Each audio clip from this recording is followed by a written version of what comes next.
지금 우리는 기후위기의 시대를 살고 있습니다. 이번 여름은 말 그대로 찜통 더위가 계속되고 있습니다. 낮에는 35도를 넘나드는 그런 뜨거운 열기가 이어지고 있고 한밤중에도 온도가 28도, 29도를 오르내리면서 잠들지 못하는 밤이 계속되고 있습니다. 앞으로 지구가 어떻게 될지 우리가 기도하지 않을 수가 없습니다. 이러한 기후의 위기를 바라볼 때에 두려워하지 않을 수가 없습니다. 아무쪼록 우리 성도님들은 무더위 가운데 건강관리를 잘 하시고 또 나라와 민족을 위해서 그리고 지구촌의 미래를 위해서 또 우리 후손들을 위해서 기도할 수 있기를 바랍니다. 때로는 깨어있는 한 사람의 기도가 나라와 민족을 구하는 기도가 될 수가 있습니다. 자, 오늘 말씀은 하나님의 손에 붙들린 요셉 한 사람을 통하여서 애굽이 복을 누리고 또 주변의 각국 백성들에게 은혜를 전파하는 또 구원을 전하는 놀라운 말씀이 소개되고 있습니다. 자, 이 시간 이 말씀을 통해서 우리에게 오늘 주시는 하나님의 음성을 함께 들을 수 있기를 주님의 이름으로 축복합니다. 자, 지난 시간에 바로의 꿈을 해석하는 요셉과 그에게 응답하는 바로를 통해서 우리는 하나님의 분명한 메시지를 들을 수 있게 됩니다. 자, 하나님의 말씀은요 반드시 성취된다. 하나님께서 역사하시면은 순식간에 해결된다. 이 부분을 어떤 분은 이렇게 표현했어요. 하나님은 한 방이면 충분하다. 한 방이면 다 해결된다는 거예요. 그래서 하나님은 자신을 전능하신 하나님으로 계시하였습니다. 이 이름은 아브라함에게 처음 주셨던 이름이죠. 그런데 그가 하나님 말씀을 신뢰하지 못했을 때 주셨던 이름입니다. 아브라함이 하나님의 약속의 말씀을 신뢰하지 못하고 86세에 어떻게 했어요? 애굽 여인 하가를 통해서 이스마엘을 낳자 하나님께서 아브라함에게 13년 동안 말씀하지 않습니다. 그리고 13년 만에 나타나서 처음으로 하신 말씀이 나는 전능한 하나님이라 너는 내 앞에서 행하여 완전하라 이렇게 말씀하였습니다. 그러니까 이 무슨 말이냐면은 하나님을 믿는다고 한다면은 내가 전능한 하나님임을 믿는다고 한다면은 너는 거기에 걸맞는 모습으로 살아라. 입술로만 전능한 하나님을 고백하지 말고 전능한 하나님을 믿는 그런 삶을 살라는 말씀입니다. 그리고 99세가 된 아브라함에게 이삭을 약속하셨고 100세에 마침내 이삭을 낳게 하였죠. 86세에도 불가능하다고 여겼던 그 후손들에 대한 약속, 아들에 대한 약속을 13년이 지난 다음 99세에 약속하시고 100세에 낳게 하셨습니다. 여러분, 하나님께서 행하시는 일은 어떤 것도 막을 수가 없습니다. 90세가 된 사라는 이미 오래전에 태가 막혔지만은 우리 하나님께서 역사하시니까 닫혔던 태의 문이 열렸습니다. 애굽을 탈출한 이스라엘 백성들 앞에 시커먼 홍해가 가로막고 있자 백성들이 절망하고 부르짖었어요. 불평불만합니다. 그때에 하나님께서 함께 하시고 역사하시자 막혔던 홍해가 둘로 갈라졌고 그들이 바다를 마른 땅처럼 건널 수가 있었습니다. 다시 한번 여러분 요셉을 보시기 바랍니다. 하나님께서 약속하신 것이 있는데 그것이 때가 될 때까지 이루어질 기미가 보이지 않습니다.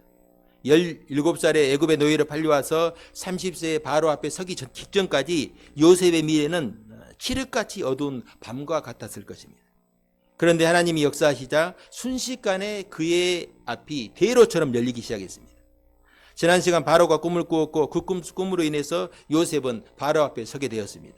그리고 바로가 꾼 꿈을 해석하였고 또 해결 방법까지 제시했습니다.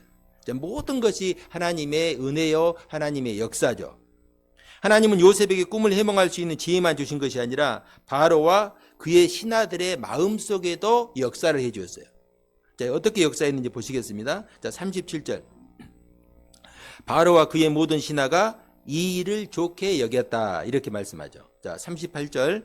이와 같이 하나님의 영에 감동된 사람을 우리가 어찌 찾으리요.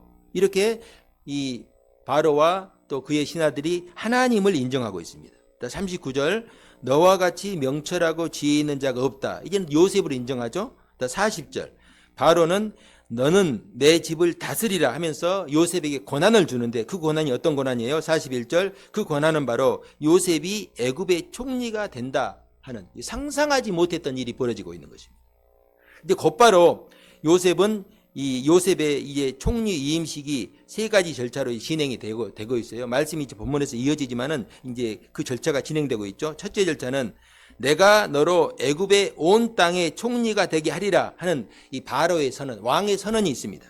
자, 두 번째 절차는 총리의 권한을 상징하는 왕의 인장 반지와 또 의복을 하사하는 것입니다.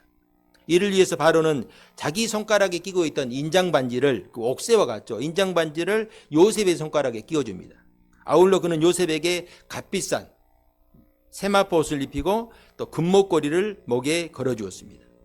마지막 단계는요, 요셉의 총리직을 대중 앞에서 선언하는 일, 취임식을 하는 거예요. 이것을 위해서 바로는 자기에게 있는 버금수레, 또 버금 간다고 그러잖아요.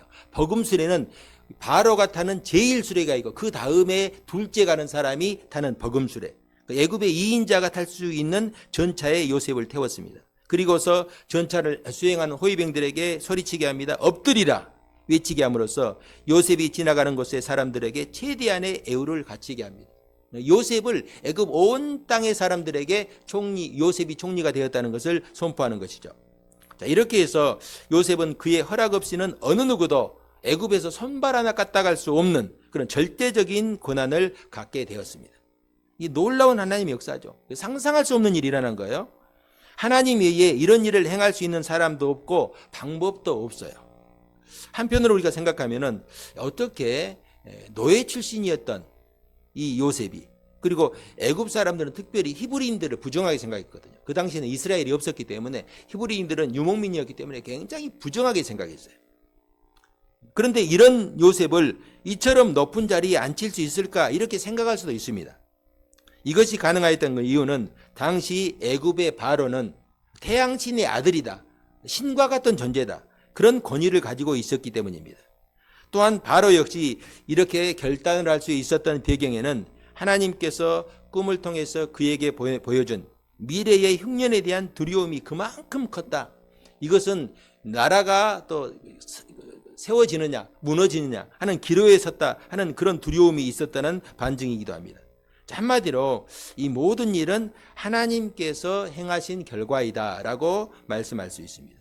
어찌되었든지 바로는 요셉을 애굽의 총리로 임명했기 때문에 이방인들을 배척하는 애굽인들의 정서, 백성들의 정서를 고려하지 않을 수가 없어요. 요즘 그러죠. 아무리 왕이라고 해도 백성들의 이 정서를 고려하지 않을 수가 없어요. 고려하지 않으면 혼자만 고문관 되는 거예요. 여러분 러시아의 푸틴 같은 강력한 이렇게 독재자 같은 사람, 그리고 중국 같은 나라에서도요, 그 백성들의 지지를 얻으려고 그런 일을 하잖아요. 예, 백성들의 통치자는 백성들의 지지가 필요하거든요. 그래서 이제 바로는 신과 같은 존재라 할지라도 백성들의 지지가 필요하거든요. 그래서 이제 두 가지 이제 조치를 취하는데, 그 하나는 요셉을 이제 히브리식 이름, 요셉 히브리 이름인데 애굽식 이름으로 이름을 바꿔줍니다. 개명을 하죠. 사브낫 바네아, 이렇게 이름을 바꿔줘요. 자, 사브낫 바네아라는 이 의미에는요, 신께서 말씀하시니 그가 살아있도다, 이런 이름의 의미가 담겨져 있어요.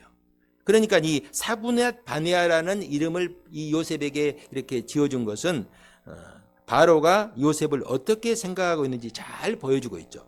자, 두 번째 바로의 조치는요, 그를 애굽 여인과 결혼시킵니다.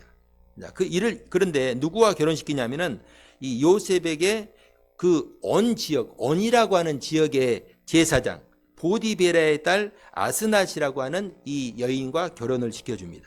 여러분, 당시 온 지역은요, 태양신 라를 섬기는 그런 곳이에요. 그러니까 이 애굽에는 여러 잡다한 신들이 있었어요. 근데 최고의 신이 태양신이에요. 태양신을 섬기는 이 태양신 라라고 하는 태양신을 섬기는 그 지역의 최고 제사장, 이 보디베라의 딸과 결혼시킨 거죠. 자, 이 지금 온 지역은요, 지금의 이집트 카이로가 있거든요. 카이로 동쪽에 있는 이 헬리오폴리스라는 곳에 위치한 그런 이 신전이라고 할 수 있어요. 요셉은 정치적으로는 바로의 최고의 신뢰를 받았고, 또 종교적으로는 당시 최고의 신을 섬기는 제사장의 딸과 결혼했으니까 막강한 신분을 보장받은 것입니다. 자, 이제 요셉은 어느 누구도 그의 신분을 가지고 의문을 제기할 수 없는 지위와 권한이 주어졌습니다. 자, 오늘 우리가 기억해야 하는 것이 바로 이것입니다. 하나님께서 우리에게 약속하신 말씀은 반드시 이루어진다. 그러나 그 길은 우리가 도저히 알 수도 없고 이해할 수도 없어요. 누가 요셉이 이런 방법을 통해서 애굽의 총리가 될 것이라 생각이나 했겠습니까? 그렇기 때문에 우리 성도들이 할 수 있는 최선의 길은 그런 하나님을 믿고 신뢰하는 거예요. 하나님은 전능하신 하나님이라. 하나님께서 아브라함에게 주셨던 말씀, 나는 전능한 하나님이라. 너는 내 앞에서 행하여 완전하라. 하는 말씀을 기억하고 신뢰하는 거예요. 전능한 하나님을 우리가 믿는다고 한다면 그 믿음에 걸맞게 우리가 사는 것입니다. 하나님께서 약속하였으면 하나님의 방법으로 하나님의 때에 이룰 것을 믿습니다 하는 그 믿음으로 하나님을 신뢰하는 것입니다. 하나님보다 먼저 가려고 하지 않고 한 발짝 뒤에서 하나님이 인도하시는 대로 따라가는 거예요. 늘 하나님을 신뢰하는 것이죠. 하나님께서 내 길을 인도하시고 내 삶을 주장하실 것이다 하는 믿음입니다. 여러분, 이스라엘 백성들이 애굽에서 나와서 가나안 땅 이를 때까지 광야 40년을 그들이 생활했는데요. 낮에는 구름 기둥, 밤에는 불 기둥이 그들을 인도했습니다. 자, 구름 기둥이 움직이면은 그 구름 기둥을 따라서 움직이고, 구름 기둥이 멈추면은 또 구름 기둥에 따라서 멈추었어요. 단 한 번도 구름 기둥보다 먼저 움직이거나 앞서지 않았습니다. 자, 구름 기둥이 빨리 움직이면 그럴 만한 이유가 있을 것으로 믿고 또 빨리 움직입니다. 그리고 또 어떤 때는 구름 기둥이 한 곳에서 1년이고 2년이고 머물러 있어요. 그러면 또 이스라엘 백성들은 움직이지 않고 또 그곳에 또 머물러 있습니다. 왜? 구름 기둥이 머물러 있으면 머문 이유가 있을 것이고 움직이면 움직이는 이유가 있을 것이기 때문입니다. 여러분, 우리의 성도의 삶 역시 마찬가지. 우리 기도 역시 마찬가지입니다. 응답이 더디면은 더딘 이유가 있을 것입니다. 그러잖아요. 또 우리의 가는 길이 성도의 삶이 형통하고 늘 순탄하면 좋은데 길이 막힐 때가 있어요. 그러면요, 막히는 이유가 있습니다. 우리가 알지 못하고 이해하지 못할 뿐이죠. 그럼에도 분명한 것은 하나님이 응답하시면 순식간에 끝난다는 거예요. 요셉이 내가 왜 이 감옥에서 억울하게 있어야 되는지 이해할 수가 없었죠. 그러나 다 필요한 시간이었죠. 때가 되면은 하나님께서, 때가 되면 하나님의 방법으로 인도하시는 거예요. 우리가 오늘 불렀던 복음성가 오 신실하신 주. 여러분, 하나님은 신실하신 하나님이에요. 가사를 보면요, 하나님 한 번도 나를 실망시키신 적 없으시고 언제나 공평과 은혜로 나를 지키셨네. 오 신실하신 주, 오 신실하신 주. 내 너를 떠나지도 않으리라, 내 너를 버리지도 않으리라. 약속하신 주님, 그 약속을 지키사 이후로도 영원토록 나를 지키시리라 확신하네. 이게 믿음이에요. 하나님께서 영원토록 나를 지키실 것이다. 내가 언제 어디서 무슨 일을 당하든지 하나님은 우리와 함께 하시고 나를 지켜주실 것이다. 여러분, 이게 믿음이에요. 약속의 말씀을 믿고 신뢰하는 성도가 복된 성도임을 믿을 수 있길 바랍니다. 여러분, 어떤 성도가 복 있는 길을 갈 수 있느냐? 하나님을 신뢰하고 하나님을 바라보고 하나님만 의지하는 거예요. 세상에 보여지는 것들, 여러분 어떨 때는 힘들고 어렵고 내 생각대로 되지 않는 그런 일들을 만날 때가 있어요. 그럼에도 불구하고 하나님께 소망을 두는 거예요. 여러분, 우리의 소망은 하나님께 있잖아요. 하나님께 소망을 두고 하나님을 찾고 기도하고 기다리는 것이죠. 그러면은 반드시 하나님께서 약속하신 말씀을 이룰 때가 온다 하는 것을 믿는 믿음입니다. 자, 다음으로 복 있는 사람은요, 복 있는 사람은 말씀을 듣고 순종하는 것임을 알 수가 있어요. 오늘 본문에서 그게 증거되고 있어요. 자, 37절. 바로와 그의 모든 신하가 그 일을 좋게 여긴지라. 자, 요셉의 말을 들은 바로와 그의 신하들이 어떻게 반응합니까? 그의 의견을 좋게 여기고 있어요. 자, 좋게 여기는 것으로 그치지 않고 요셉의 말에 전적으로 순종하기로 합니다. 저는 우리 성도님들이 이렇게 말씀을 들었을 때에 말씀에 순종하는 삶을 살 수 있기를 주님의 이름으로 축복합니다. 어떤 성도가 복이 있어요? 말씀을 듣고 말씀에 순종하는 것. 듣기만 하고 순종하지 않으면 아무런 의미가 없어요. 저는 우리 성도님들이 늘 말씀을 듣는 것을 즐거워하고 그 말씀을 들었을 때 한 말씀이라도 붙들고 순종할 수 있길 바랍니다. 지금 바로와 그의 신하들이 이런 모습은요, 참으로 놀라운 일이죠. 여러분, 지금 요셉의 신분이 어떤 신분이에요? 히브리 청년이죠. 애굽 사람들이 부정하게 여기는, 그냥 소나 몰고 다니고 양이나 몰고 다니는 아주 부정한 그런 민족이에요. 그리고 노예로 팔려와서 죄수의 신분이죠. 그 죄를 짓고 또 다른 것도 아니고 강간미수범, 아주 이 잡범이에요. 그런데 이들은요, 요셉의 말을 진지하게 듣고 그의 말에 전적으로 동의합니다. 거기에서 그치지 않고 요셉이 하는 말을 하나님의 말씀으로 믿고 순종하기로 합니다. 자, 39절 한번 봅시다. 자, 요셉에게 이르되 하나님이 이 모든 것을 내게 보이셨으니. 자, 40절 중반절에 내 백성이 다 내 명령에 복종하리니. 여러분, 요셉이 믿는 하나님의 말씀에 복종한다는 거예요. 바로가 보니까 너는 하나님이 함께 하신 사람이다. 지금 하나님께서 너를 통해서 말씀하신다는 걸 우리가 지금 듣는다는 거예요. 그래서 우리가 너의 말에 복종하겠다는 것입니다. 여러분, 어떤 사람이 복이 있는 사람인지 복이 없는 사람인지 구별할 수 있는 방법이 딱 있어요. 그것은 말씀에 대한 태도를 볼 때 그렇습니다. 복 있는 사람의 공통점은요, 말씀을 듣고 순종합니다. 시편 1편에 보면은요, 복 있는 사람은 하면서 2절에 오직 여호와의 율법을 즐거워하며, 하나님 말씀 듣는 걸 즐거워하는 거예요. 하나님 말씀 듣는 자리를 찾아가는 거예요. 그리고 거기에 그치지 않고 그의 율법을 주야로 묵상하는도다. 제가 이 말씀은요, 설교 드릴 때 여러 번 반복했어요. 히브리인들의 개념에서 묵상한다는 것은 그냥 말씀 읽고 생각하는 걸 그치지 않고 그 묵상한 말씀이 우리의 삶에 소화가 되도록 순종하는 것까지를 의미해요. 어떤 사람이 복이 있느냐? 하나님의 말씀을 읽고 묵상하고 이 말씀이 하나님의 말씀이구나 라는 것을 깨달았을 때 그 말씀을 어떤 환경에서도 순종하는 자리로 나아가는 사람. 이게 바로 복 있는 사람이죠. 자, 복음서에 보면은 예수님께서 하나님 말씀을 가르치는데 어떤 여인이 크게 외칩니다. 어떻게 외쳐요? 당신을 뵌 태와 당신을 먹인 젖이 복이 있습니다. 당신의 어머니가 복이 있다는 거예요. 예수님께서 그 말을 듣고 뭐라고 말씀하셨어요? 오히려 하나님의 말씀을 듣고 지키는 자가 복이 있느니라. 얼마나 놀라운 말씀입니까? 하나님의 말씀을 듣고 그 말씀에 순종하는 자가 복이 있다. 그의 인생은 반석 위에 세운 집과 같다 하는 거예요. 그러면 어떤 사람이 복이 없는 사람이에요? 첫 번째는 하나님의 말씀을 전혀 듣지 못한 사람, 불쌍한 사람들이죠. 더 불쌍한 사람들은 뭐냐면 듣기는 듣는데 그 말씀을 듣고 잊어버려요. 순종이 없어요. 그리고 또 듣기는 듣고 은혜는 받는데 또 결국은 또 시험이 오면 넘어지고 순종하지 못해요. 순종하지 못하는 사람. 말씀을 듣지 못하거나 들어도 순종하지 못하는 사람. 하나님의 축복과 관계없는 그런 삶이죠. 여러분, 출애굽기에 등장하는 바로와 그의 신하들, 오늘 창세기에 등장하는 이 요셉을 만난 바로와 그의 신하들과 전혀 대조적인 사람들.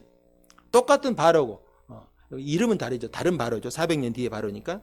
다른 그 신하들은 한번 생각해 보시기 바랍니다.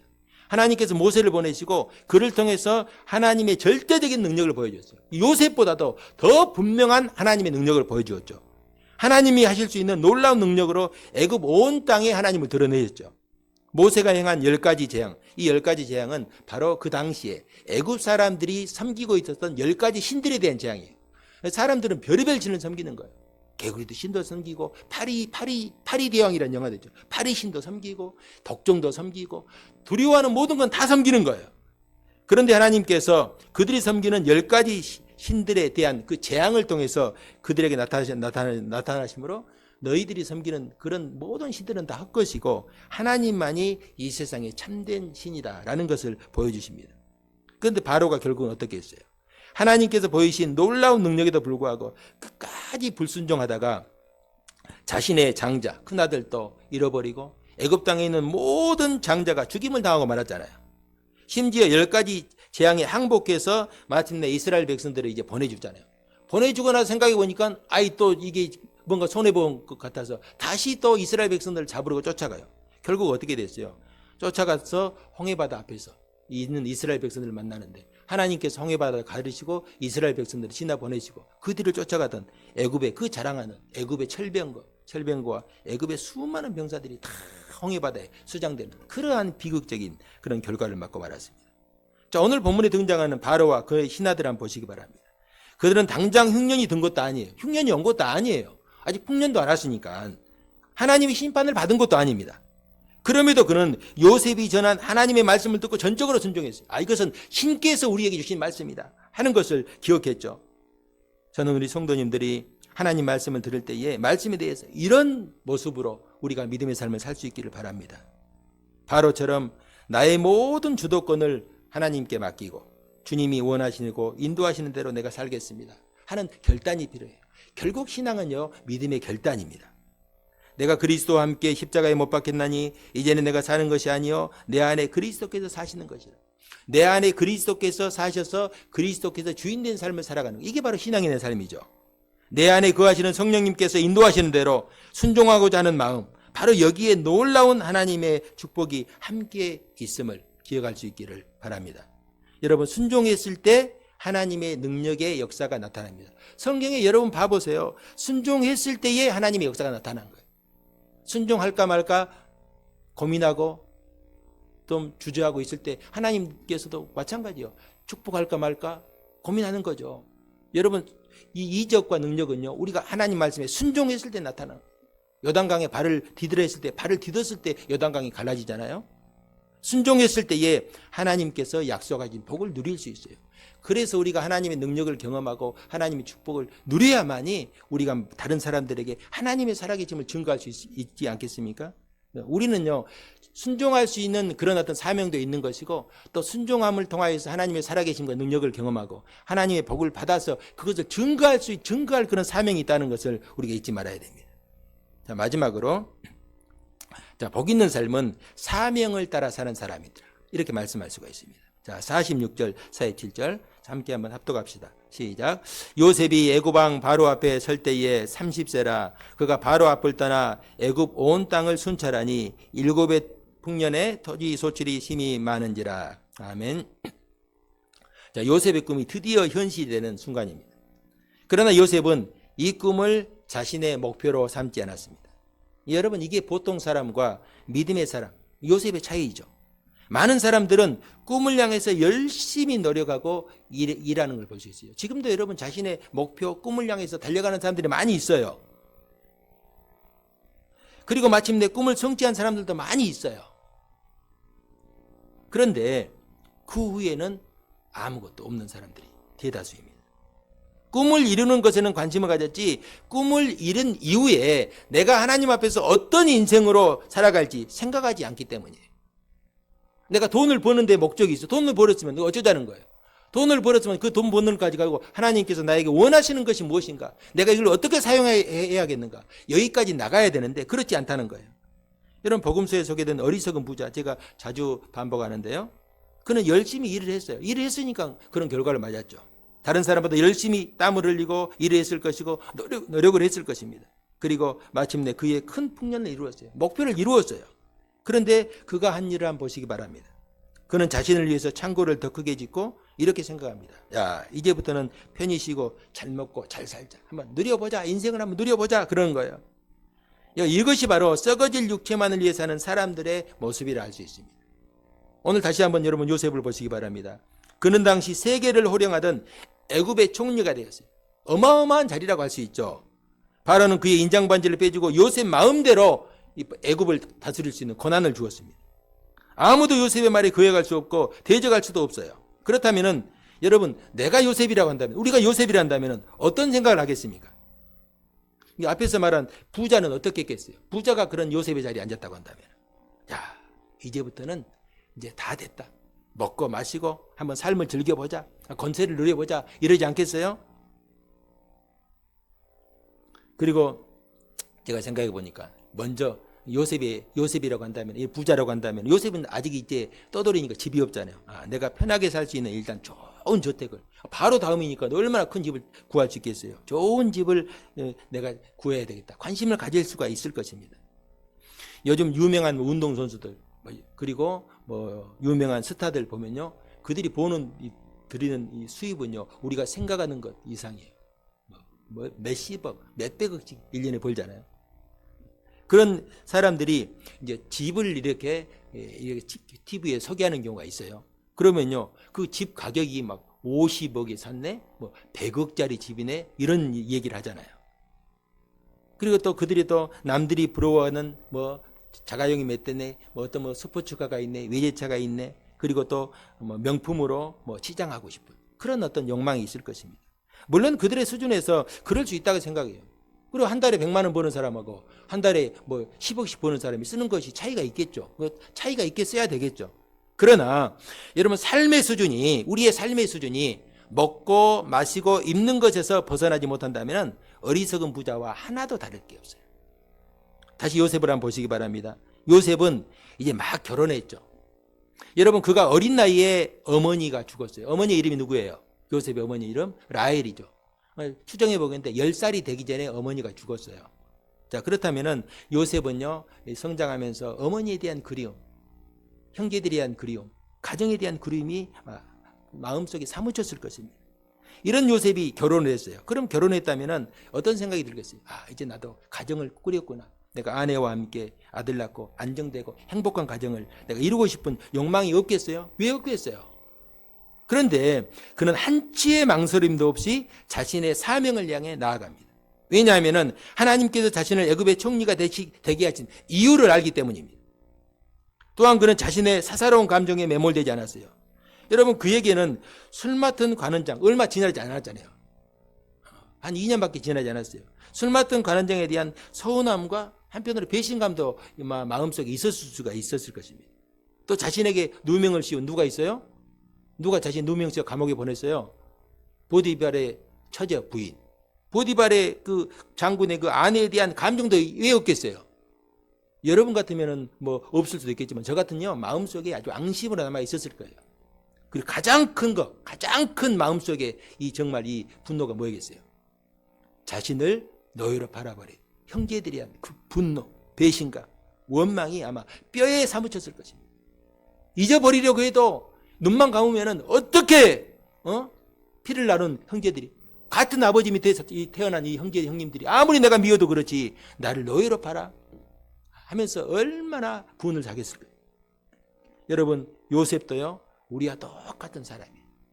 기쁠 때는 기뻐할 줄 알고 슬플 때는 눈물을 흘리고 또 화가 날 때는 분노할 줄 아는 우리와 똑같은 평범한 사람입니다. 그런데요 여러분 51절 한번 봐봅시다. 자, 함께 합독합시다. 51절 시작. 요셉이 그의 장남의 이름을 므낫세라 하였으니 하나님이 내게 내 모든 고난과 아버지의 온 집 일을 잊어버리게 하셨다 하며. 아멘. 여기 보면요 요셉의 그 마음이 그대로 드러나고 있잖아요. 요셉이 결혼해서 아들을 낳았어요. 그 아들, 큰 아들을 낳고 이름을 뭐라고 했어요? 므낫세. 므낫세의 의미가 뭡니까? 하나님이 내 모든 고난과 내 아버지의 온 집 일을 잊어버리게 하셨다. 무슨 말이에요?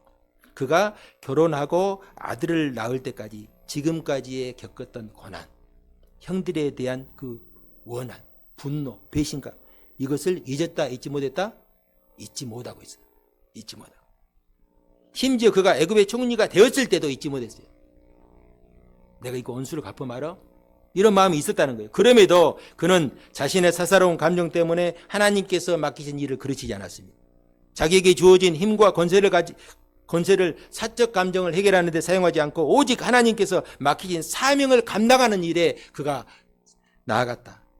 그 힘을 사용했다는 것이죠. 그러자 하나님은 그에게 아들을 주심으로 마음에 진정한 평안을 주신 거예요. 자신의 감정을 다 녹이고도 남을 만한 평안을 하나님께서 주셨어요. 그리고 하나님은 그에게 둘째 아들을 주시는데 이름이 뭐예요? 에브라임이요.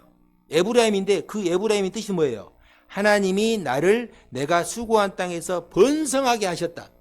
첫째 아들은 나에게 평안을 주셨다고 고백하는데 이제는 번성하게 하셨다. 이거 번성은요 애굽의 총리가 된 이후의 일이거든요. 무슨 말입니까? 자신에게 주어진 권세를 가지고 하나님께서 원하시는 대로 순종하자 하나님께서 그의 인생을 더 크게 축복하셨다 하는 말씀입니다. 저는 우리 성도님들이 이런 삶을 살 수 있기를 축복합니다. 내 인생을 하나님께 맡기고 하나님께서 기뻐하신 일에 충성할 수 있기를 바랍니다. 내가 하나님께서 어떤 것을 나에게 원하실까? 하나님께서 기뻐하시는 일이 무엇일까? 하나님을 가장 소중하게 여기고 하나님과 예배하는 시간, 하나님께 기도하는 시간, 하나님 앞에 서는 시간을 즐거워하고 하나님 말씀에 순종하는 것을 기뻐하는 그런 삶. 그러면 하나님께서요 약속하신 대로 하나님께서 우리의 전 인생을 책임져 주는 거예요. 나의 가정도 책임져 주시고요, 나의 자녀들도 책임져 주시고 내 모든 인생을 책임져 주는 거예요. 예수님도 동일하게 말씀하셨죠. 항상 제가 예배 시간마다 드리는 말씀. 너희는 먼저 뭘 구하라겠어요? 너 인생의 고민 가지고 구하지 말고 뭘 구하라 했어요? 먼저 그의 나라와 그의 의를 구하라. 하나님의 뜻을 구하라는 거예요. 하나님께 기뻐하신 일을 살아보라는 거예요. 그리하면은 이 모든 것, 먹고 마시고 입는 이 세상의 육신의 모든 문제는 하나님께서 다 책임져 주신다. 하나님께서 알아서 하신다 하는 것입니다.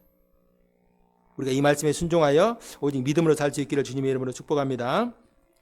자, 마지막으로 한번 봅시다. 53절 54절.